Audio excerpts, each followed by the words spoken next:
ये काशी में जुलाहा रूप में जो रहे थे परमात्मा, ये असंग ब्रह्मांड के स्वामी हैं। हम इनको पहचान नहीं सके क्योंकि हमने परमात्मा की परिभाषा ही गलत सुन रखी है। कोई निराकार बताता है, कोई साकार कहता है, तो श्री राम और कृष्ण, विष्णु और शंकर भगवान तक हमारी बुद्धि सीमित कर रखी थी। इसलिए हम लाल को पहचान नहीं सके। हम 10 के नोट की भी कदर जानते हैं, हम 100, 500 और 1000 के नोट को भी खूब पहचानते हैं, लेकिन हम लाल से परिचित नहीं हैं। आज भी परिचित नहीं है। यदि यहाँ कोई लाल डाल दिए जाए, आप उनको छोड़कर चले जाओगे और 1000 का नोट पड़ा हो तुरंत उठाओगे। चाहे किसी का ये भी कहो कि भी किसका है देखिएगा, किसी का हो तो ले लीजिए, आपको उसकी कदर है, लाल का पता नहीं। तो ये लाल है परमपिता परमात्मा कबीर जी, जो सारी सृष्टि के रचनहार और सतपुरुष कहलाते हैं, जिसको गीता अध्याय नंबर 8 के श्लोक नंबर 3 में परम अक्षर ब्रह्म कहा है। और ये अन्य जितने भी देव हैं, कोई 1000 का नोट है, कोई 500 का, कोई 10 और 20 और 50, 100 का, तो इनको तो आप अच्छी तरह ग्रहण कर लेते हो। लेकिन एक लाल आपको मिल जाए तो इन 1000 के नोटा की गिनती अनार आपके पास कितने हो जाएंगे, उसी से मिल जाएंगे वो। तो इस प्रकार परमात्मा कबीर जी वो लाल हैं जिनको हम पहचान नहीं सके, क्योंकि वो हमारे व्यवहार में नहीं थे। और हम पहचान नहीं सके तो अपनी पहचान कराने के लिए परमात्मा स्वयं आए और अच्छी आत्माओं को मिले, जो दृढ़ भक्त पुण्य आत्माएं थी। आप देख सकते हो जिन महापुरुषों को परमात्मा मिले उस समय, आज से 200 वर्ष पहले, 250 वर्ष पहले गरीबदास जी आए थे सन 1717 में, और संवत 1774 में उनका आविर्भाव हुआ था, जन्म हुआ था। और 300 वर्ष पहले उनको परमात्मा मिले। पहले वो हमारे जैसे पुजारी थे, श्री राम, श्री कृष्ण, विष्णु और शंकर भगवान, माता मसानियों के। और जब उन्होंने परमात्मा को देखा, सतलोक देखा, जहां हम रहा करते वो स्थान देखे और वहां की जो सुख देखे, फिर आकर उनको वापस छोड़ा, तो फिर वो इतने दृढ़ हो गए, पूरा समाज एक तरफ। तो ऐसे दृढ़ भक्तों को परमात्मा मिलते हैं, और जिस कारण से वो अपनी स्थिति को, अपनी पहचान को अपने बच्चों तक करवाते हैं।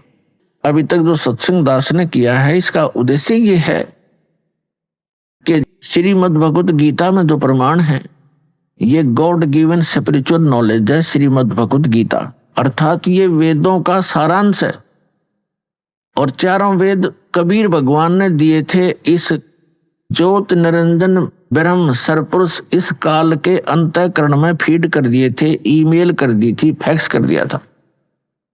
और जब इसने डाउनलोड करके देखा, कंप्लीट स्पिरिचुअल नॉलेज भेजा था परमात्मा ने इस ज्योत स्वरूपी निरंजन के अंतःकरण में।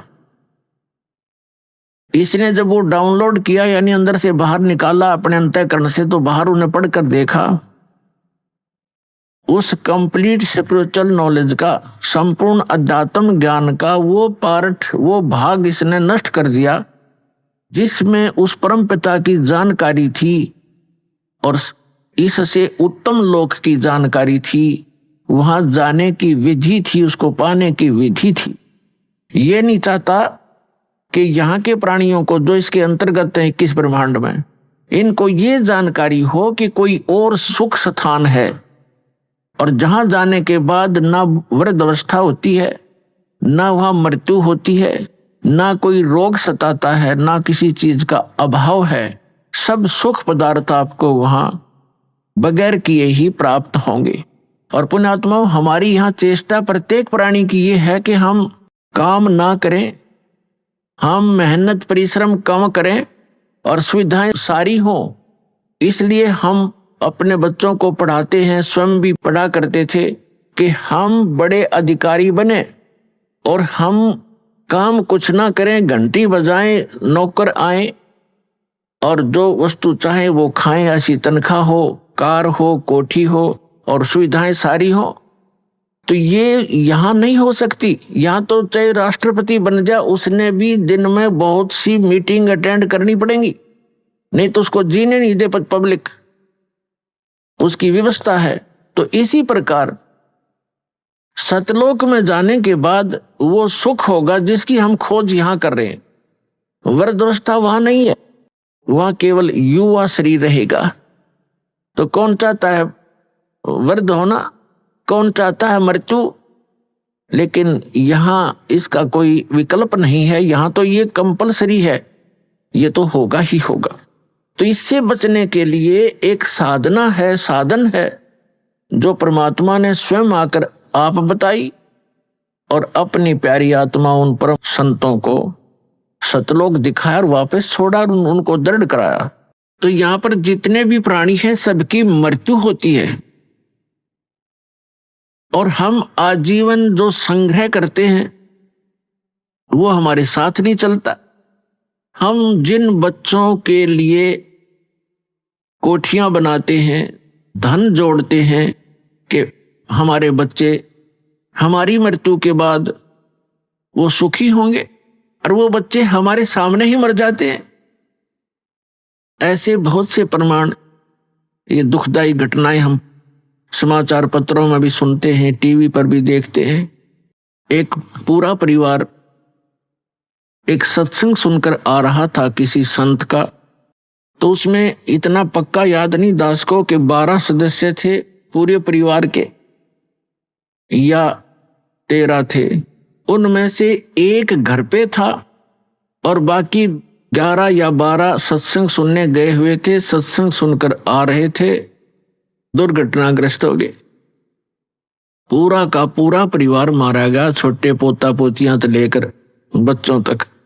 एकला वृद्ध रह गया वो, जिसने सारी उम्र ये सोची थी घना धन इकट्ठा कर लूं, मेरे बच्चे सुखी होंगे, हम तो चलो मर जाएंगे, मेरे पोता पोती तो सुखी होंगे। पोता पोती पहले चले गए।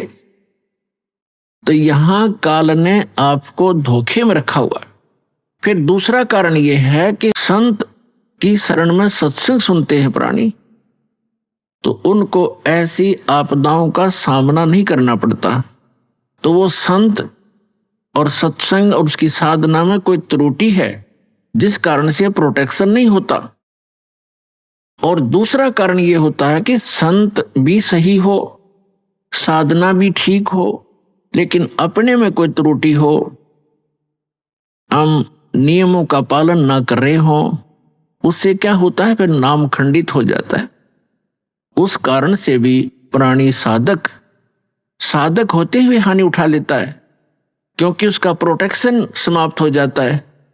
जो पावर कनेक्शन उसको मिला हुआ था वो न मिलने से वो पावर वाला काम बंद हो जाता है, उसको सारी सुविधाएं बंद हो जाती हैं। जैसे आपका बिजली का कनेक्शन कट जाता है तो ना पंखा चले, ना एसी चले, ना कूलर काम करे, ना कोई पंप चले, ना कोई हैंड पंप चले, यानी सब सुविधाएं बंद हो जाती। इस प्रकार परम संत हो, साधना शास्त्र अनुकूल हो और साधक मर्यादा में रहे, फिर ये आपदा नहीं आया करती। पूर्ण परमात्मा सत्य पुरुष की साधना करने वाले साधक पर ये आपदाएं नहीं आ सकती।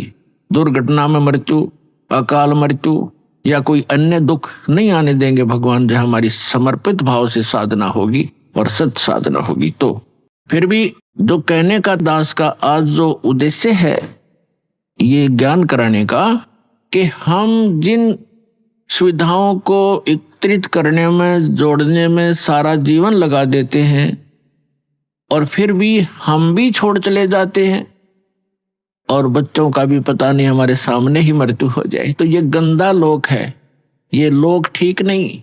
अभी तक हमें इसका अल्टरनेट नहीं था। अल्टरनेट था तो इतना था कि स्वर्ग चले जाएंगे, स्वर्ग से आगे हम नहीं जानते थे। परमात्मा कबीर जी ने आके अपनी महिमा, अपना स्थान स्वयं बताया है कि एक स्थान ऐसा है जहां जाने के बाद साधक फिर लौटकर संसार में नहीं आता। ये परमात्मा ने आके बताया 600 वर्ष पहले, और उसके बाद भी उस परमात्मा के सूक्ष्म वेद में वर्णित ये ज्ञान है जो परमेश्वर ने, कबीर जी ने स्वयं अपने मुख से बोला, जिसको कबीर वाणी कहते हैं, जिसको सच्चिदानंद घन ब्रह्म की वाणी कहा है, उसमें वर्णित किया मालिक ने, और हमारे वेद और गीता में वर्णित है। हम नहीं समझ सके क्योंकि हमारे टीचर अल्पज्ञ थे, हमारे धर्मगुरु अल्पज्ञ थे, उनको सदग्रंथों का ज्ञान कतई नहीं था। तो उस परमात्मा ने आके स्वयं बताना पड़ा वही ज्ञान। जिन महापुरुषों को परमात्मा मिले उन्होंने भी यही ज्ञान कराया, लेकिन उसको हम समझ नहीं सके, जिस कारण से अभी तक परमात्मा के आने से पहले तक हमें केवल स्वर्ग से आगे कोई बताने वाला नहीं था। और पता चला इन सदग्रंथों से और परमेश्वर के सूक्ष्म वेद से और जिन महापुरुषों को परमात्मा मिले उनकी अमृतवाणी से कि स्वर्ग में गए हुए प्राणी भी जन्म मृत्यु में ही रहते हैं। और जिनको हम इष्ट रूप में पूजा करते थे, श्री विष्णु जी, श्री शंकर जी, ब्रह्मा जी को तो हम पूजते नहीं थे, लेकिन आदर की दृष्टि से अवश्य देखते थे। इन तीनों का नाम हम टिप्स पर रखते थे, ब्रह्मा विष्णु महेश। ये स्वयं नासवान है जिनको हम इष्ट मानकर पूजते थे। तो जिस नासवान इष्ट की हम पूजा करेंगे तो क्या होगा, हम उसके लोक में चले जाएंगे। ये सामीप्य मुक्ति प्राप्त होती है, यानी अपने इष्ट के लोक में उनके समीप रहा करेंगे। तो जब हमारे इष्ट ही मरेंगे, उनकी भी मृत्यु होगी, तो फिर वो तो जन्म मृत्यु फिर बनी रही, तो स्थायी स्थान नहीं हुआ वो। तो जो आज प्रसंग है कि जिस लोक में हम रह रहे हैं ये लोक अच्छा नहीं है, और हमें केवल स्वर्ग तक का ही ज्ञान हमारे धर्म गुरुओं ने कराया। परमेश्वर ने आकर अपनी अमृतवाणी में ये ज्ञान दिया कि एक और लोक है जहां आप सदा सुखी रहोगे, आपका जरा मरण नहीं होगा। जरा माने वृद्धावस्था, मरण माने मृत्यु।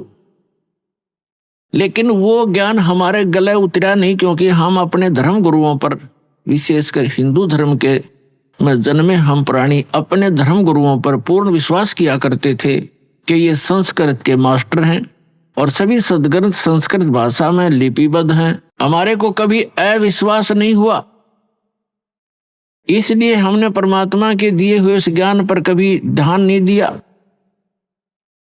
और साथ में ये भी हमारे एक इंजेक्शन लगा दिया करते कि कबीर जी तो अशिक्षित थे, उन्होंने संस्कृत पढ़ी नहीं, क्योंकि संस्कृत केवल ब्राह्मण ही पढ़ा करते थे। और कई ब्राह्मणों के पास गए, उनको संस्कृत नहीं पढ़ाई, इसलिए वो उठपटांग भाषा बनाकर गाते थे। ऐसी सोच थी हमारे इन ऋषि महर्षियों की, वो परमात्मा को समझ नहीं सके। और उस परमेश्वर की वाणी में ये पहले लिपिबद्ध था, जो हमारे सदग्रंथ भी बताते हैं। क्योंकि परमात्मा ने जो ज्ञान दिया वो अपने द्वारा रची हुई सृष्टि का और सारे विधान स्वयं बनाया हुआ था, वो अपनी सिंपल लैंग्वेज में बोल दिया। अब जो प्रसंग चल रहा है कि उस परमात्मा ने भी बताया था कि एक सतलोक है जहां जाने के बाद, जहां जन्म मृत्यु नहीं होती, जहां वृद्धावस्था नहीं है, वहां किसी चीज का अभाव नहीं है, वहां सब सदाबहार वृक्ष हैं, सदाबहार सब मेवा हैं और दूधों की नदियां बहती हैं। वहां पर अमृत के सरोवर भरे हुए हैं, मीठे जल के समुद्र भरे हुए, हीरे पन्ने ज्वारातों के वहां पहाड़ हैं, जो यहाँ पर मिट्टी और पत्थर के पहाड़ हैं, झरने बहते हैं, वहां वर्षा होती है, बगैर बादल के फुहार चल पड़ती है, सुंदर शरीर है आपका, कभी वृद्धावस्था नहीं होती, मृत्यु नहीं होती, वहां आपका परिवार होगा। जैसे धीरे धीरे यहाँ एक, पहले हम अकेले थे, विवाह हुआ जब 2 हो गए, बच्चे हुए जब 5-4 और हो गए, और फिर धीरे धीरे पोते पर पोते हो गए, तो हमारा कितना अच्छा परिवार और कैसा दिल लग रहा है। और 1 मिनट में ना जाने पोता मर जा, पोती मर जा, बेटा मर जा, बेटी मर जा, स्वयं की टिकट कट जा, तो खा के ये स्थान, तो वो स्थान है जहां पर हम कभी मरेंगे नहीं। हमारा परिवार होगा, सारी सुविधाएं होंगी, मनोमयी विमान होंगे आपके, यहाँ तक साइकिल नहीं जुड़ता सारा दिन। और वहां पर ऐसा सुविधा है कि आप चाहोगे आपके सामने विमान खड़ा होगा, और जहां जाओगे बैठ के परिवार, कहीं बहुत बड़े बड़े पार्क हैं, बड़े सुंदर स्थान हैं, तो वो स्थान है जो भगवान ने स्वयं आकर बताया। और इसी का परम समर्थन हमारे सदग्रंथों ने दिया।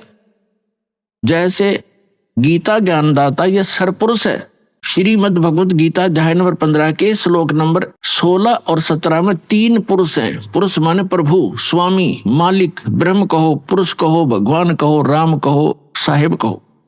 ये 3 पुरुष बताए, एक सरपुरुष, एक अक्षर पुरुष और 15वें अध्याय के, गीता के 15वें अध्याय के 17वें श्लोक में सरपुरुष और अक्षर पुरुष से कोई और बताया जो श्रेष्ठ भगवान है, पुरुषोत्तम है। उत्तम पुरुष है तू अन्य परमात्मा इति उदाहरते। जिसको परमात्मा कहा जाता है वास्तव में वो पुरुष तो इन दोनों से, सरपुरुष और अक्षर पुरुष से कोई अन्य है, और वही तीनों लोकों में प्रवेश करके सबका धारण पोषण करता है। ये तीन पुरुष है, तीन प्रभु हैं। सरपुरुष इसको ब्रह्म बोलते हैं, हमारे ऋषि मुनि इसको ब्रह्म कहा करते हैं, और संतों ने इसको सरपुरुष, सरब्रह्म, ज्योत निरंजन, काल की संज्ञा दी है परमेश्वर कबीर जी ने, और उन्हीं से परिचित महापुरुषों ने भी यही उनको बताया। तो दूसरा अक्षर पुरुष है, इसको दूसरे शब्दों में परब्रह्म भी कहते हैं, अक्षर ब्रह्म भी कहते हैं।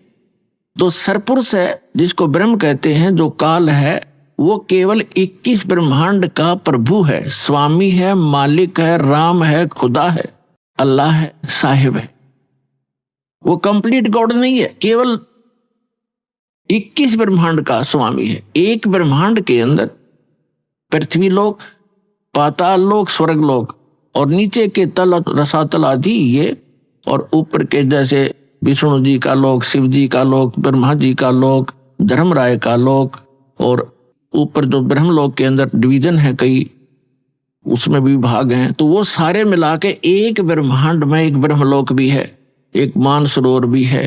तो ये सारा मिला करके एक ब्रह्मांड है। ऐसे ऐसे 21 ब्रह्मांड है सरपुरुष के, काल के, जिसके लोक में हम रह रहे। ये इतना ही प्रभु है, इतना ही स्वामी है। और दूसरा अक्षर पुरुष है। गीता अध्याय नंबर 15 के श्लोक नंबर 16 में 2 पुरुष हैं। अक्षर का अर्थ होता है जिसका नाश ना होता हो, अविनाशी।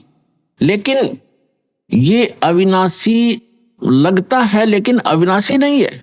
अक्षर पुरुष भी अविनाशी नहीं है, लेकिन इसको कहा गया है अविनाशी अक्षर पुरुष, इसलिए 15वें अध्याय के 17वें श्लोक में कहा है कि उत्तम पुरुष है तू अन्य परमात्मा इति उदाहरते। उत्तम पुरुष, श्रेष्ठ पुरुष तो इन दोनों से, सरपुरुष और अक्षर पुरुष से कोई और है। और जिसको परमात्मा, परमात्मा माने श्रेष्ठ आत्मा, वो पुरुषोत्तम तो कोई और है इन दोनों से। जिसको परमात्मा यानी श्रेष्ठ आत्मा, परमात्मा का सीधा सा अर्थ होता है जो केवल सुख दे, दुख ना दे। जो दुख दे वो परमात्मा कैसे रह गया, श्रेष्ठ आत्मा कैसे हो गया? तो हमने डेफिनेशन का भी नहीं पता था आज तक उस गॉड की जिसकी हम पूजा करने जा चले थे और पूजा कर रहे थे। तो हम ऐसे ही धूल अंधेरे में घूम रहे थे, जंगल में भटका रखे थे, हमें कोई रास्ता नहीं था। तो इसमें लिखा फिर ये लोग तटरम अविश्य विवर्ती अवय ईश्वर है, जो तीनों लोकों में प्रवेश करके सबका धारण पोषण करता है, वो है अविनाशी परमात्मा, अवय ईश्वर है, वो है अविनाशी। ऊपर वाले को अक्षर पुरुष को भी अक्षर का अर्थ वैसे अविनाशी होता है, लेकिन ये रिजेक्ट कर दिया यहाँ पर कि इन दोनों से अन्य है जो वास्तव में अविनाशी है। अभी सारी डिटेल को समझाएंगे आज के सत्संग में। पहले जो प्रसंग चल रहा था कि वो परमात्मा ही आकर स्वयं ज्ञान देता है, और उसने आकर के हमें बताया कि इससे हटकर कोई और स्थान है जहां आप पहले रहा करते थे, और अपनी गलती के कारण आप बालकपन करके आप यहां आगे गंदे लोक में फंस गए। अब यहां से जाने का विकल्प आपके पास नहीं रहा, ना किसी ऋषि महर्षि और संत और ब्रह्मा विष्णु महेश को भी यहां से वापस जाने के मार्ग का पता नहीं। उसके लिए परमात्मा स्वयं आते हैं। जो प्रसंग चल रहा था तो परमात्मा 3 स्थिति में बताया आपको कि जो सतलोक में रहता है, जहां हम रहते थे, वहां करोड़ सूर्य करोड़ चंद्रमा मिला दे उनका ऐसा प्रकाश है। फिर परमात्मा अन्य हल्का तेज पुंज का रूप बनाकर कभी भी आकर प्रकट हो जाते हैं एक संत साधु की, महात्मा की वेशभूषा में। या तीसरी स्थिति है, सेकंड स्थिति परमात्मा की यह प्रत्येक युग में वहां से चलकर आते हैं सहस्रीर कमल के फूल पर, एक सरोवर के अंदर कमल के फूल पर शिशु रूप धारण करके विराजमान होते हैं। वहां से निसंतान जिनके बच्चे नहीं होते उठा ले जाता है, और फिर उसकी परवरिश वहां होती है। फिर धीरे धीरे 5 वर्ष की आयु में ही वो बड़े बड़े विद्वानों के छक्के छुड़ाना शुरू कर देते अपने अध्यात्म ज्ञान के आधार से। हम फिर आते हैं गीता अध्याय नंबर 15 के श्लोक नंबर 16 और 17 पे, क्योंकि प्रसंग चला है कि एक परमात्मा ने भी आकर बताया और इन सदग्रंथों में वही प्रमाण है कि कोई ऐसा स्थान है जहां जाने के बाद साधक फिर लौटकर संसार में कभी नहीं आते, वह स्थायी स्थान पाते हैं। और जब तक हम इस काल के लोक में हैं, कितनी साधना कर लें, उस सत्य पुरुष के बताए उस सत्य ज्ञान के आधार से जब तक सत्य साधना नहीं करेंगे तो हमारी जन्म मृत्यु सदा बनी रहेगी। उसके लिए परमात्मा से परिचित संत आदरणीय गरीबदास साहिब जी कहते हैं कि आगे गए ना बावड़े रहते भी सब जाही, बिन साहेब की बंदगी कहीं ठोर ठिकाना नहीं। कहते हैं कि आगे चले गए, वो तो वापस आए नहीं आपको कुछ बतावें कि हमारे साथ क्या बना, और जो शेष बचे हैं वो भी चले जाएंगे। यहाँ किसी उस सत्य साधना, वो पूर्ण परमात्मा की भक्ति के बिना कहीं ठोर ठिकाना नहीं। जैसे आज आप चाहे प्रधानमंत्री बने हो किसी देश के, और मृत्यु होगी, कोई पुण्य किया है उसके आधार से आप स्वर्ग जाओगे इस जीवन में, तो स्वर्ग के अंदर अपनी पूंजी को समाप्त होते ही आपकी ऐसी मृत्यु होगी जैसे यहाँ हो गई। तो यहाँ से चलो, फिर स्वर्ग में पुण्य समाप्त होते ही वहां से चलो, फिर नरक में अपना पाप भोगोगे, वहां कष्ट उठाओगे। जब वो समय पूरा होता है, होते ही फिर कहेंगे चलो, वहां भी नहीं रख सकते। उसके बाद फिर गधा बनोगे, गधे का जीवन पूरा करते ही फिर चलो, फिर कुत्ता बनो, कुत्ते का जीवन पूरा होते फिर चलो मरो, और फिर मनुष्य बन गए फिर मरो, फिर वहां जाओ स्वर्ग में, फिर चलो, खा के ये जीवन। तो ये चलो चलो मिटेगी सतलोक में जाने से।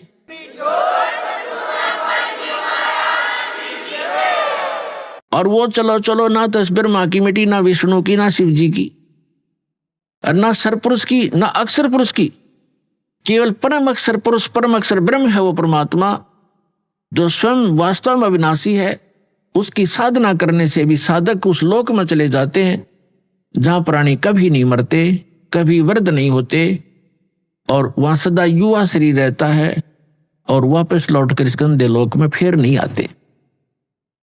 श्रीमद् भगवत गीता अध्याय नंबर 2 के श्लोक नंबर 12 में, अध्याय नंबर 4 के श्लोक नंबर 5 और 9 में, गीता अध्याय नंबर 10 के श्लोक नंबर 2 में, ये गीता ज्ञानदाता अर्थात सरपुरुष कह रहा है। ये गीता का ज्ञान श्री कृष्ण जी में प्रवेश करके ये सरपुरुष बोल रहा है, काल बोल रहा है, जिसका ये स्वयं प्रमाण दे रहा है गीता अध्याय नंबर 11 के श्लोक नंबर 32 में कि अर्जुन मैं काल हूं, और इन सभी लोकों का नाश करने के लिए, सभी योद्धाओं का नाश करने के लिए मैं अब प्रवृत्त हुआ हूं। अब श्री कृष्ण में प्रकट हुआ हूं, मैं बड़ा हूं, इसमें प्रवेश हुआ हूं। श्री कृष्ण ने पहले कभी नहीं कहा मैं काल हूं, और नहीं तो श्री कृष्ण तो पहले ही वहां खड़े थे। अब ये कैसे कहते कि मैं अब प्रवृत्त हुआ हूं।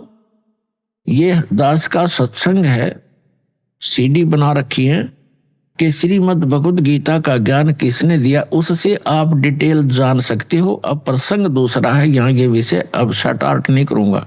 ये खुद कहता है कि अर्जुन तेरे और मेरे बहुत जन्म हो चुके हैं, तू नहीं जानता मैं जानता हूं। और मेरी उत्पत्ति को, उत्पत्ति माने जन्म को, इसका जन्म तो हुआ ही है, ना देवता जानते ना ऋषि जानते, क्योंकि ये सब मेरे से ही उत्पन्न हुए हैं, इनका आदि कारण मैं हूं। और गीता अध्याय नंबर 10 के श्लोक नंबर 3 में तुरंत कहता है कि मैं अजन्मा हूं। अजन्मा क्योंकि जब श्री कृष्ण जी में बोल रहा है उस समय उसका जन्म नहीं हुआ, जब तो भूत की तरह उसमें प्रवेश है। वो ठीक कह रहा है मैं अजन्मा हूं, मैं अज हूं। अब मैं जन्म लेकर नहीं आया श्री कृष्ण जी की तरह, मैं तो इसमें वैसे प्रकट होकर बोल रहा हूं। बाकी ये नहीं कि वो अविनाशी है, वो अब पता चलेगा वो कितना उसका समय है, कैसा पीरियड है उसका जीवन का। अब जो प्रसंग है कि जब हम जैसे श्रीमद् देवी भागवत यानी देवी पुराण के अंदर सचित्र मोटा टाइप गीता प्रेस गोरखपुर से प्रकाशित, जो हिंदू समाज के श्रद्धालु शिरोधार्य हैं और अपने सबके घरों पर रखी हैं जो जरा सी भी भगवान में आस्था रखता है। उसके तीसरे स्कंद में 123 पृष्ठ पर विष्णु जी स्वयं स्वीकार करते हैं, अपनी माता दुर्गा की वो स्तुति कर रहे हैं कि तुम शुद्ध स्वरूपा हो, ये सारा संसार तुम ही से उद्भासित हो रहा है। मैं ब्रह्मा और शंकर आपकी कृपा से ही विद्यमान है। हमारा तो आविर्भाव माने जन्म और तिरोभाव माने मृत्यु हुआ करता है, हम अविनाशी नहीं है। और स्वयं भगवान विष्णु जी कह रहे हैं कि आप ही प्रकृति देवी हो। भगवान शंकर कहते हैं कि जब विष्णु जी के बाद ब्रह्मा जी आपसे उत्पन्न हुए तो क्या मैं आपका पुत्र नहीं हुआ, तमोगुणी लीला करने वाला। तो कहने का भाव ये है कि ये भी नासवान है, इनकी जन्म मृत्यु होती है, इनकी जीवनी में लिखा है, अभी आपको सुनाया। यदि हम विष्णु जी की पूजा करते हैं, श्री कृष्ण जी की करते हैं या श्री राम की करते हैं, तो हम विष्णु जी की पूजा कर रहे हैं। और हम शंकर जी की पूजा करते हैं तो हम जैसे विष्णु जी की पूजा करेंगे, विष्णु जी के लोक में जाएंगे, स्वर्ग के अंदर। उनका स्वर्ग समझो एक रेस्टोरेंट है, प्रत्येक उसके अंदर डिस्ट्रिक्ट के अंदर होता है, प्रत्येक शहर में होते हैं रेस्टोरेंट। वो जैसा शहर जिस अतिथि का है उसमें वैसे ही रेस्टोरेंट उपलब्ध होते हैं। जहां घने धनी लोग जाते हैं वहां पर बहुत अच्छी सुविधा और सब बकवादों से जो है युक्त वहां पर रेस्टोरेंट मिलते हैं। तो जितने ज्यादा पुण्यकर्मी प्राणी होंगे उनको जिस लोक में वो जाएंगे वो अच्छा रेस्टोरेंट देंगे, उनको अच्छी सुविधाएं प्राप्त होंगी, उनकी जेब कटेगी खुद की, पैसे उनके अपने खर्च होते हैं जो रेस्टोरेंटों में जाते हैं। तो पुण्य समाप्त होंगे उन साधकों के, वो समाप्त होते ही फिर नरक के अंदर डाले जाएंगे। क्योंकि जब तक हम पूर्ण परमात्मा सत्य पुरुष की साधना नहीं करते, सत्य गुरु से लेकर सत्य साधना नहीं करते, तब तक हमारी या चलो चलो मिटे नहीं और जन्म मृत्यु सदा बनी रहेगी। और दोनों ही कर्म भोगने पड़ेंगे, तब तक हमने पुण्य भी भोगने पड़ेंगे और पाप भी भोगने पड़ेंगे। पुण्यों के लिए स्वर्ग रेस्टोरेंट है और पाप के लिए नरक वो जेल है, और फिर जन्म मृत्यु सदा बनी रहेगी। तो इसका विकल्प अब पता चला, इसका अल्टरनेट का पता लग गया है, इसका समाधान हो सकता है। तो हमने ये ग्रहण करना चाहिए और अपना कल्याण कराना चाहिए। अब जो प्रसंग चल रहा है कि गीता ज्ञान दाता कहता है मेरी भी जन्म मृत्यु होती है, अर्जुन तेरी भी होती है। ये ब्रह्मा विष्णु महेश का पिता है और दुर्गा इनकी माता है, ब्रह्मा विष्णु महेश की। श्री दुर्गा जी इनकी माता है और ये सरपुरुष गीता ज्ञानदाता ये काल, ये श्री ब्रह्मा श्री विष्णु श्री शिव जी के पूज्य पिताजी। अब ये भी नासवान, इनका पिता भी नासवान। ये खुद कहता, गीता ज्ञानदाता कहता है अध्याय नंबर 2 के श्लोक 12 में, गीता अध्याय नंबर 4 के श्लोक 5 और 9 में, गीता अध्याय नंबर 10 के श्लोक नंबर 2 में कि अर्जुन तेरे और मेरे बहुत जन्म हो चुके हैं, तू नहीं जानता मैं जानता हूं। और फिर ये अपनी साधना बताता है और इसलिए ये कहता है कि गीता अध्याय नंबर 18 के श्लोक नंबर 62 में, गीता अध्याय नंबर 15 के श्लोक नंबर 4 में कि अर्जुन तू सर्वभाव से उस परमेश्वर की शरण में जा। कौन से की? उस परम अक्षर ब्रह्म की, उसकी शरण में जा। उसकी कृपा से तू परम शांति को और सनातन परम धाम को प्राप्त होगा, उसी परमेश्वर की कृपा से। और जब आपको तत्वदर्शी संत मिल जाए, गीता अध्याय नंबर 15 के श्लोक नंबर 1 से 4 का निष्कर्ष है कि तत्वदर्शी संत की पहचान भी बताई है। फिर उसके बाद बताया कि उसके पश्चात परमेश्वर के उस परम पद की खोज करनी चाहिए जहां जाने के बाद साधक फिर लौटकर कभी संसार में नहीं आते। गीता ज्ञानदाता अपनी साधना करने को, अपनी भक्ति करने को भी मना कर रहा है। वो कहता है कि उसी की भक्ति करो जिस परमेश्वर ने सब ब्रह्मांडों की रचना की है, अर्थात जिससे इस संसार रूपी वृक्ष की प्रवृत्ति विस्तार को प्राप्त हुई है, अर्थात जिसने सब ब्रह्मांडों की पूरे विश्व की रचना की है, असंख्य ब्रह्मांडों की, वही परमात्मा पूज्य है, उसकी पूजा करो। अब प्रसंग चल रहा है श्रीमद् भगवत गीता अध्याय नंबर 4 के श्लोक नंबर 32 में गीता ज्ञानदाता कहता है कि अर्जुन अभी तक मैंने आपको अध्याय इसी 4 के श्लोक 25 से लेकर 31 तक जो भी साधनाएं बताई वो कंप्लीट नहीं है, वो पूर्ण नहीं है। वो तो उन साधकों की अपनी सोच है कि वो प्रत्येक अपनी साधना जैसी भी कोई कर रहा है उसको पाप नाशक मानकर कर रहा है। यानी पाप नाशक भी मोक्षदायक, पाप नाश होंगे तभी तो मोक्ष होगा।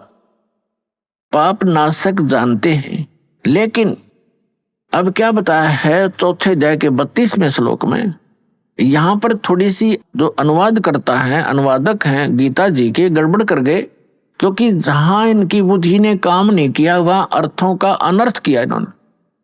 उदाहरण के तौर पर गीता अध्याय नंबर 7 के श्लोक नंबर 18 में अनुत्तम शब्द है, तो उसका इन्होंने अति उत्तम कर दिया। ये बालक भी ना कर सकता, चौथी कक्षा 5वीं कक्षा का। अनुत्तम माने अति उत्तम, कोई लिख देगा 0 नंबर आएंगे उसके, और ये 100 के 100 नंबर प्राप्त कर रहे। ये अज्ञानी अनुवादक और ऋषि महर्षि। इसी प्रकार गीता अध्याय नंबर 18 के श्लोक नंबर 66 में एक वर्ज शब्द है। वर्ज का अर्थ जाना होता, आना नहीं होता। जैसे इंग्लिश वर्ड गो है, तो गो का अर्थ आना नहीं हो सकता, जाना ही होता है। कहीं पर भी लिखा हो चाहे इसमें समास और फलाना, ये बकवास है, इनकी अपनी अज्ञानता का प्रमाण है उनका। वो गलत बताते हैं हमारे को कि ऐसे बनता है, ऐसे बनता है।